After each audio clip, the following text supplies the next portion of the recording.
Hey, stop scrolling for just a second. If you're collecting Social Security about to retire, or you have a loved one who depends on those monthly checks, this video could literally put more money in your pocket. The Social Security Administration has officially confirmed the 2026 cost of living adjustment, and your check is changing. But here's what most channels won't tell you. A bigger gross check does not always mean more money in your bank account. Between rising Medicare premiums, sneaky IRS tax thresholds, and inflation that just won't quit, the real number hitting your account might surprise you, and not always in a good way. In the next few minutes, I'm going to break down every single dollar, what's going up, what's being taken away, and exactly what you need to do right now to make sure you keep every cent you're entitled to. I've got 7 strategies at the end that could save you thousands, so stick around until the very end. And real quick, if you're new here, do me a huge favor and smash that subscribe button right now. It takes 1 second, costs you nothing, and it helps this channel keep bringing you the most important Social Security updates before anyone else. Snorts. We're building a community of informed Americans who refuse to leave money on the table, and I want you in it. Hit subscribe, tap the bell, and let's dive in. All right, let's get right into the numbers. The Social Security Administration has officially set the 2026 cost of living adjustment at 2.8%. Now, that might sound like just a number, but let me put it into real dollars for you. For the average retired worker currently receiving around $2,640 a month, a 2.8% increase translates to roughly an additional $50 to $60 per month. That pushes the average monthly retirement benefit to approximately $2,720. Now let's zoom out. Over the course of a full year, that's an extra $600 to $720 in your pocket. Not life-changing on its own, but here's the thing. Every single dollar matters when you're on a fixed income. And this is money you are owed. It's not a bonus. It's not a gift from the government. It's an adjustment designed to help your purchasing power keep up with inflation. But let's be honest, does a 2.8%, 8% raise actually keep up with what you're spending at the grocery store, at the pharmacy, at the gas pump? For most retirees, the answer is no. The Consumer Price Index for Urban Wage Earners, or CPIW, which the SSA uses to calculate COLA, doesn't perfectly reflect the spending patterns of seniors. Things like healthcare, prescription drugs, and housing, which make up a massive chunk of retiree spending, have been rising much faster than the overall inflation rate. So, while 2.8% is better than zero, and it's certainly better than the 1.3% we saw back in 2021, it may not fully cover the ground you've lost to rising prices over the past few years. Now, here's where things get interesting and where a lot of people get blindsided. You see, your Social Security check doesn't exist in a vacuum. For most beneficiaries, Medicare Part B premiums are deducted automatically from your monthly benefit before you ever see a dime. For 2026, Medicare Part B premiums are projected to increase to approximately $185 per month. That's up from the current $170. That's an increase of roughly $10 to $11 per month. So let's do the math together. Your COLA increase gives you about $50 to $60 more per month, but Medicare Part B takes back about $10 to $11 of that right off the top. So your net increase, the money you actually see deposited, drops to roughly $40 to $50 per month. Now, there is a protection in place called the Hold Harmless provision. This rule says that for most beneficiaries, your Social Security check cannot decrease from one year to the next due to a Medicare Part B premium increase. In other words, if the Part B increase would wipe out your COLA entirely, the premium increase gets limited, so your check stays at least the same. But for most people receiving the 2.8% COLA, the premium increase won't trigger Hold Harmless. It will simply reduce your net gain. The bottom line, don't just look at the COLA percentage and celebrate. Look at your net deposit. That's the number that matters. This is the section that could save you the most money or cost you the most if you ignore it. A lot of people don't realize that Social Security benefits can be taxed by the federal government. And here's the kicker.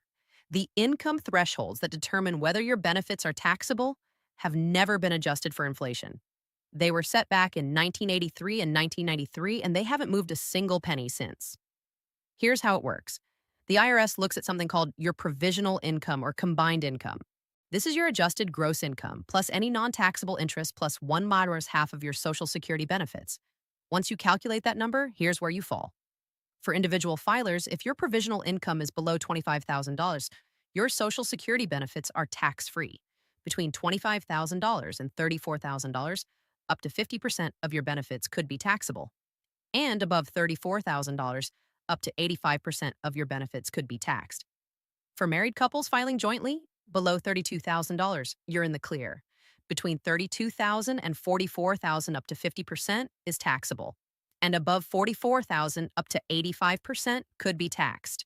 Now, here's the problem. As COLA increases push your Social Security benefit higher each year, your provisional income goes up too. That means more and more retirees are crossing these thresholds and getting hit with taxes on their benefits for the first time, or seeing a larger percentage tax than before. This is what tax experts call bracket creep, and it is silently eating into the retirement income of millions of Americans. A $50 COLA increase sounds great, but if it pushes you over a threshold and suddenly 20 or 30% of your total benefits become taxable, you could actually end up with less after-tax income than before. This is exactly why planning matters. And I'm going to give you specific strategies to deal with this in just a few minutes. The COLA increase doesn't just affect retired workers, it ripples across the entire Social Security system.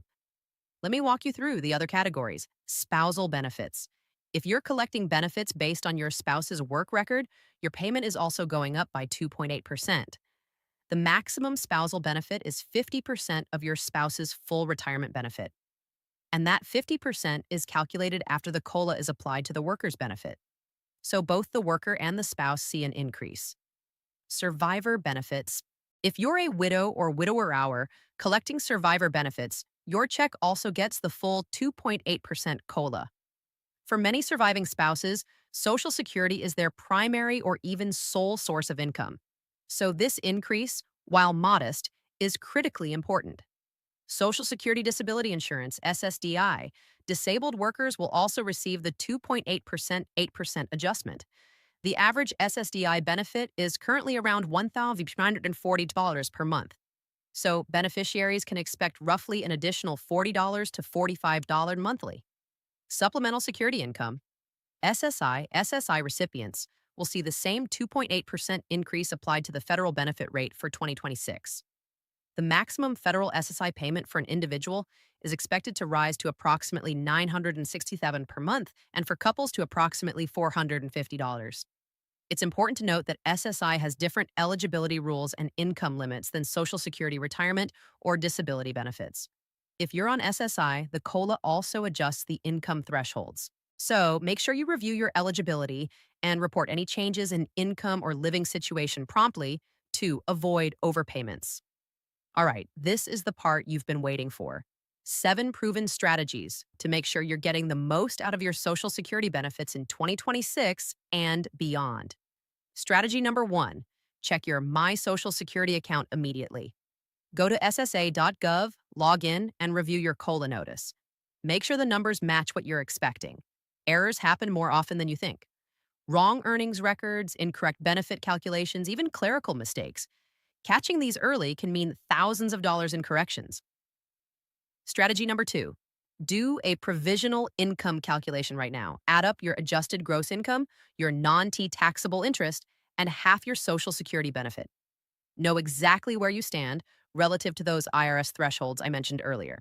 If you're close to a threshold, even small changes in income, like a required minimum distribution from an IRA, could push you over.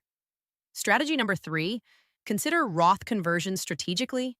If you have money in traditional IAS or 401ks, converting some of that to a Roth IRA, especially in years when your income is lower, can reduce your future required minimum distributions and keep your provisional income below those critical tax thresholds.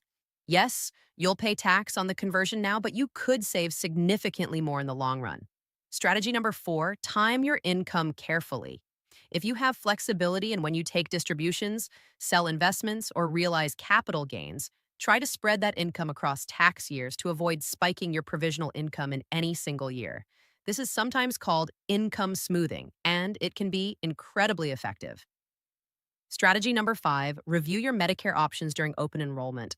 Don't just accept the default. Look at Medicare Advantage plans, Medigap policies, and Part D prescription drug plans. Sometimes switching plans can save you hundreds or even thousands of dollars per year. which effectively gives you a bigger raise than the COLA itself. Strategy number 6, if you're still working and collecting Social Security before your full retirement age, know the earnings test limits. For 2026, the annual earnings limit for those under full retirement age is expected to be approximately $23,400. If you earn more than that, Social Security will withhold $1 in benefits for every $2 over the limit. The good news is that those withheld benefits aren't lost forever. They're added back to your monthly benefit once you reach full retirement age, but in the short term, it can feel like a pay cut. Strategy number 7, don't go it alone. If your financial situation is even moderately complex, meaning you have multiple income sources, investments, a pension, or a working spouse, consider consulting with a financial advisor or tax professional who specializes in retirement planning.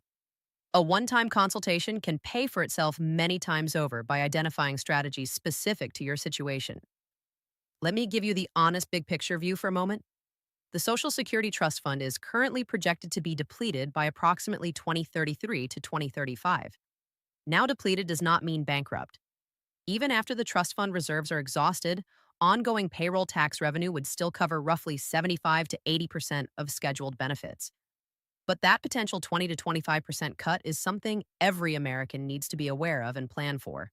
Congress has several options on the table: raising the payroll tax cap, adjusting the retirement age, modifying the benefit formula, or some combination of all three. But so far, no comprehensive reform has been enacted.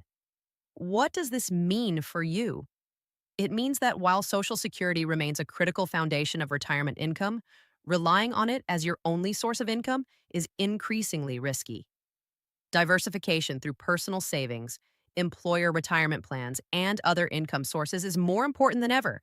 I'm not saying this to scare you. I'm saying it because being informed is the first step to being prepared. All right, that is your complete breakdown of the 2026 Social Security COLA increase. The real numbers, the hidden costs, the tax traps, and 7 strategies to protect every dollar you've earned. Knowledge is power. And in this case, knowledge is literally money in your pocket. If this video helped you understand your benefits better, smash that like button. It tells the algorithm to show this to more people who need it. And if you haven't subscribed yet, what are you waiting for? We put out the most detailed, no fluff Social Security updates on YouTube. Subscribe now and hit that bell so you never miss a video. Drop a comment below and tell me, are you happy with the 2.8% COLA, or do you think it should be higher? I read every single comment and I want to hear from you. Until next time, stay informed, stay empowered, and I'll see you in the next